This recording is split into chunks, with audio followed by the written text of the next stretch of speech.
Improbidade administrativa, um tema que sempre dá o que falar, não é? E hoje, nosso papo é sobre um detalhe que pode mudar tudo: o tempo. Existe um relógio correndo para processar um político? E quando esse relógio para? A pergunta que guia nossa análise é exatamente essa.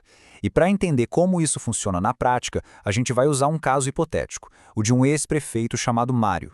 Então vamos entender a linha do tempo desse caso. Em 2012, enquanto ainda era prefeito, o Mário cometeu o ato. O mandato dele acabou só no final de 2013. E a ação do Ministério Público? Só foi protocolada em 2020. A defesa dele é clara: demorou demais. Para a gente saber se o Mário tem razão, a gente precisa primeiro voltar no tempo e analisar o caso como se estivéssemos antes da mudança na lei, olhando só para as regras antigas. E pela lei original, a regra era bem direta. O prazo para processar alguém por improbidade administrativa, o que a gente chama de prescrição, era de 5 anos. Mas atenção, porque aqui tem um pulo do gato. Esses 5 anos não começavam a contar do dia do ato irregular, lá em 2012. Não. O relógio só começava a rodar no dia seguinte ao fim do mandato. Então, para o Mário, que saiu em 31 de dezembro de 2013, o prazo final seria 31 de dezembro de 2018. Agora, colocando na ponta do lápis, o prazo era 2018, a ação foi proposta em 2020. Matematicamente, a conta não fecha, né? Aparentemente, o tempo para punir o Mário tinha se esgotado.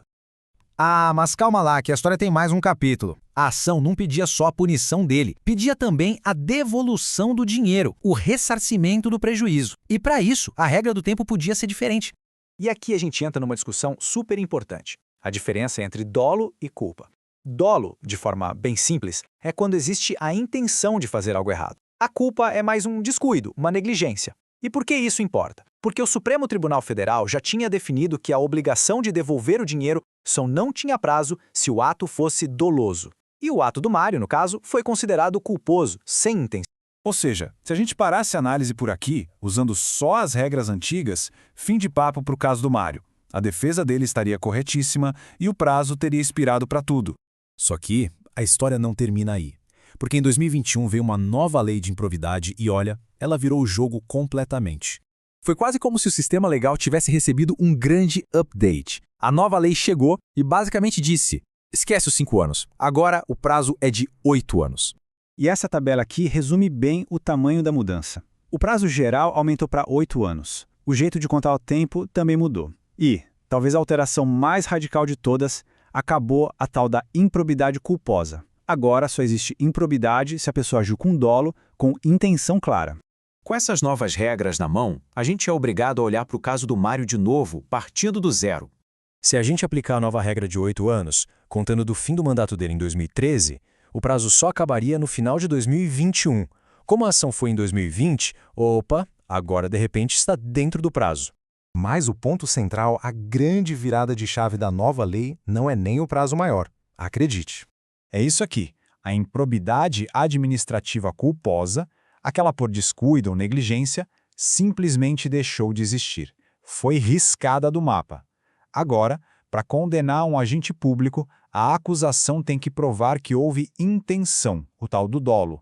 Ok, juntando todas essas peças do quebra-cabeça, qual é o veredito final para o Mário e para outros casos como o dele?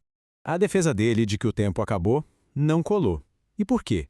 Porque, mesmo a lei sendo nova, os tribunais entendem que, como ela é mais benéfica em alguns pontos, ela pode voltar no tempo para ser aplicada em casos antigos. E aí, o prazo que passa a valer é o novo, o de 8 anos. Com isso, a ação foi considerada dentro do tempo legal. Então, para a gente fechar e guardar as ideias principais, primeiro, improbidade por culpa, por negligência, já era. Agora, só vale se tiver intenção.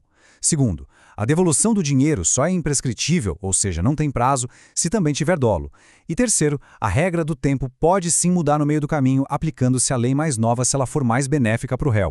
E tudo isso nos leva a uma reflexão final, né? Com todas essas mudanças, a nova lei acaba protegendo mais quem?